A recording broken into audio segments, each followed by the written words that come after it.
The message popped up at 11:47 p.m. Just 6 words. Hey, I know it's been a while. 2 years. 2 full years since the woman who said she loved me walked out the door to be with someone she called a better match. And now, suddenly she wanted to talk. But the real reason that message felt strange wasn't just the timing. It was the fact that the last time we spoke, she told me I would never hear from her again. So yeah, that text was unexpected. But to understand why it mattered, you have to go back to the day everything fell apart. My name is Mark. I'm 32 now. Back then I was 30, working a decent job in IT, living in a small apartment in Denver with my girlfriend, Emily. We had been together for 4 years. And if you had asked me then how our relationship was going, I would have said something simple, solid, not perfect, but real. We had routines. Sunday grocery runs, Friday takeout nights, road trips when we could afford them, normal life stuff, the kind of relationship that feels stable enough that you stop questioning it, which is exactly why the first strange thing didn't register as a red flag. Emily started spending more time on her phone, not in an obvious way, just subtle shifts, turning the screen away, replying to messages in another room, taking calls outside for better signal. At the time, I told myself the same thing most people tell themselves in those situations. Don't be paranoid. Everyone deserves privacy. But then one night, I walked into the kitchen around midnight to grab water and heard her laughing. Not the polite laugh she used with coworkers. The kind of laugh you only use when you're completely comfortable with someone. I rounded the corner, and she instantly ended the call. Who was that? I asked casually. She hesitated for half a second. Just a friend from work. Half a second isn't long, but it's long enough to plant doubt. Still, I didn't push it, because when you trust someone, your brain actually works overtime trying not to suspect them. For about 3 weeks, everything stayed mostly normal. Then the second red flag appeared. Emily suddenly cared a lot more about her appearance when going to work. New clothes, new perfume, spending an extra 20 minutes doing makeup. Now none of those things are crimes, but patterns matter. And the pattern was new. Then came the message that changed everything. It happened on a Saturday morning. Emily was in the shower, and her phone buzzed on the nightstand. I wasn't trying to snoop, but the notification lit up the screen, and I saw the preview. Can't wait to see you tonight. No contact name, just a number. My stomach dropped, but instead of confronting her immediately, I did something that, in hindsight, probably saved me a lot of confusion later. I waited, because accusations without proof just turn into arguments. So I started paying attention. Monday evening, she said she had to stay late for a project. Thursday, she had team drinks. Saturday, she went to a birthday dinner. 3 different excuses. 3 nights she came home after 11 p.m. 3 nights she smelled like a bar. But the real confirmation came from something incredibly stupid. Her Instagram. One night, while scrolling, I noticed a story posted by a guy I didn't recognize. Same bar Emily had mentioned earlier. Same night, same table. And sitting next to him was Emily, leaning very close, smiling the way she used to smile at me. That's the moment the puzzle pieces finally clicked together. So the next night when she told me she had another work dinner, I simply nodded. Have fun, I said. Then I waited. About 40 minutes after she left, I grabbed my keys and followed her. She drove across town to a rooftop bar downtown. And when she parked, a guy walked up to the passenger side of her car. Tall, confident, expensive jacket. The kind of guy who clearly knew exactly what he was doing. He leaned down, opened the door, and kissed her. Not awkwardly, not nervously, like it was something they had done many times before. I remember sitting there in my car, thinking something strange. Not anger, not heartbreak, just a calm realization. The relationship I thought I had didn't actually exist anymore. But the part that surprised me the most wasn't the cheating. It was what happened when I confronted her later that night. Because Emily didn't deny it. She didn't apologize either. Instead, she said something I'll probably remember for the rest of my life. She looked me straight in the eyes and said, "I think I deserve someone better." And just like that, for years ended in about 5 minutes. But here's the thing Emily didn't realize when she walked out that door. Sometimes the person who gets left behind is the one who ends up winning in the long run. And 2 years later, she finally realized that too. But by then, the situation had changed in ways she definitely didn't expect. So when Emily's message showed up 2 years later, "Hey, I know it's been a while," I stared at my phone for a long time before answering.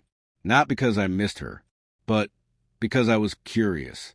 You see, the night she left, she packed a suitcase, called an Uber, and told me something that sounded very confident at the time. "Don't wait for me," she said. "I'm starting a new life." And for a while, it looked like she meant it. The guy from a rooftop bar, his name was Tyler, wasn't some random fling. He was the kind of guy people describe as successful. Nice car, great apartment, marketing executive at a big company downtown. From the outside, it looked like she had upgraded. Meanwhile, my life for the next few months looked significantly less impressive. I moved out of the apartment because I couldn't afford it alone. I spent a lot of evenings at the gym just trying to burn off the frustration. And I worked more hours than I probably should have. But here's the interesting part about breakups. Once the emotional chaos settles down, you suddenly have a lot of time. Time you use to spend maintaining a relationship that, apparently, only one of you is committed to. So I used it.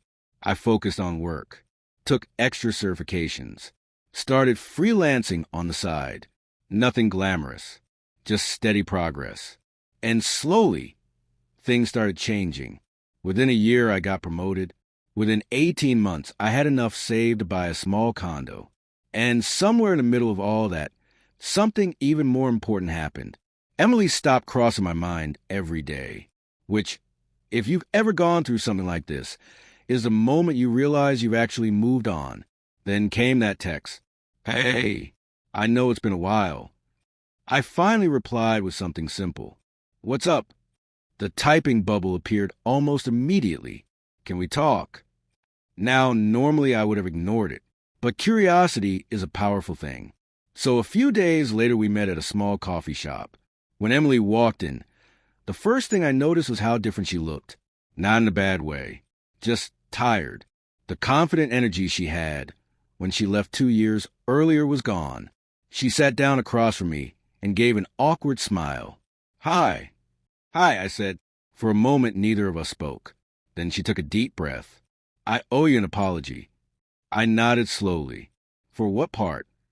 She looked down at her coffee. "All of it." That's when she told me the rest of the story. Tyler, the better guy, had turned out to be exactly the kind of person who enjoys stealing someone else's partner, but not actually keeping them. The relationship lasted about 8 months. Apparently, once the excitement wore off, so did his interest. After that, she dated a few other people. None of them worked out. And somewhere along the way, she started thinking about the life she used to have. The quiet stability, the normal routines, the guy who, according to her words that day, had actually treated her well. Finally, she looked up at me and asked a question that I think had been sitting in her head for a long time. "Do you think we could try again?" I'll admit something. 2 years earlier, that question would have meant everything to me. But sitting there in that coffee shop, it felt strangely neutral. Like someone asking if I wanted to buy something I no longer needed. So I answered honestly, "No." She blinked. "Why?" Not angry, just genuinely confused. And that's when I explained something she hadn't understood before. "You didn't just leave me," I said calmly. "You replaced me." Her shoulders dropped a little. That's different. Because breakups happen. People grow apart. But telling someone they're not good enough and then coming back later when the alternative fails, that's not love. That's regret. And those two things are very different. She sat there quietly for a moment. Then she nodded. I guess I deserve that. Maybe she did. Maybe she didn't. Life isn't always about people getting exactly what they deserve. Sometimes it's just about timing. Before we left, she asked one last question. "Are you happy?" And this time the answer came easily. "Yeah," I said. And the interesting thing is, it was true. Not because everything in my life was perfect, but because I had built something new without needing the person who once walked away. So here's the lesson I took from all of this. Sometimes the biggest revenge isn't getting even. It's simply moving forward until the people who doubted you realize they lost something valuable. But by then, you're already somewhere else. Anyway, I'm curious what you think. If someone leaves you for someone they believe is better, should they ever get a second chance? Or once that door closes, should it stay closed? Let me know in the comments. And if you enjoy real relationship stories like this one, the messy ones, the honest ones, the ones where life doesn't always give perfect endings, make sure you like the video and subscribe. Because the next story I'm sharing, let's just say it starts with a hidden phone and ends with a secret that stayed buried for 5 years. A year later, about a year after that coffee meeting, something interesting happened. Not dramatic, just ironic. I was at a networking event for work. One of those semi-formal things where people pretend they enjoy small talk while holding overpriced drinks. And halfway through the evening, someone tapped me on the shoulder. It was Tyler. Yes, that Tyler, the better guy.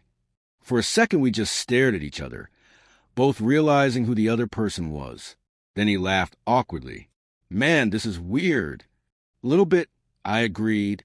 He scratched the back of his neck, like someone trying to decide how honest to be. Finally, he said something I didn't expect. You know, she told me you were a terrible boyfriend. I raised an eyebrow. Really? Yeah, he said. Controlling. Jealous. Didn't support her career. I took a sip of my drink. Interesting. Because none of those things were true. But that's the funny thing about breakups. Sometimes people rewrite the story so they don't feel like the villain. Tyler shook his head. Honestly, after dating her, I realized something. What's that? I asked. He sighed. She's never satisfied. For a moment, we both stood there in silence. Two guys who had played different roles in the same story. Finally, he said something that almost made me laugh. You probably dodged a bullet. I shrugged. Looks that way. And that was it. No anger. No dramatic closure. Just a strange moment where two former rivals realized neither of us had actually won. Because the truth is, relationships aren't competitions, but growth is. And looking back now, I think the biggest difference between Emily and me wasn't who we dated after the breakup.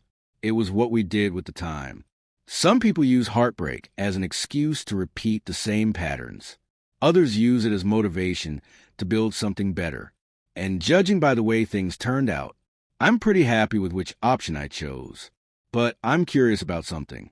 If someone leaves you for someone they believe is better, do you think that relationship is doomed from the start?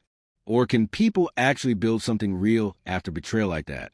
Let me know what you think in the comments. And if you enjoy these kinds of real relationship stories with glow-up endings and unexpected karma, make sure you like the video and subscribe. Because the next story I'm working on starts with a secret second phone and ends with a truth that destroyed 3 relationships in a single night. There's one thing I didn't understand back when Emily left. At the time, it felt like I had lost something. For years. A future I thought we were building. A version of life that suddenly disappeared overnight. But distance has a funny way of changing perspective. Because looking back now, I didn't lose a relationship. I lost the illusion of it. The version where loyalty was mutual. Where the plans we talked about actually meant the same thing to both of us. And once that illusion disappears, something interesting happens. You stop trying to prove your worth to someone who already decided to look elsewhere. Instead, you start investing that energy somewhere more productive. Your work, your goals, your own life. Ironically, the moment I stopped caring about proving Emily wrong was the moment everything in my life started going right. So if anyone watching this has gone through something similar, getting left, cheated on, or replaced by someone better, remember something important. Sometimes the person walking away thinks they're upgrading their life, but in reality, they're just removing themselves from yours. And occasionally, that turns out to be the best thing that could have happened. Anyway, that's my story. But now I want to hear yours. Have you ever had someone leave you for someone they thought was better and then come back later? Did you give them another chance? Or was that chapter already closed? Tell me what happened in the comments. And if you enjoy these kinds of real relationship stories about betrayal, glow-ups, and unexpected karma, make sure you like the video and subscribe, because the next story starts with a hidden message on a phone and ends with a wedding that never should have happened.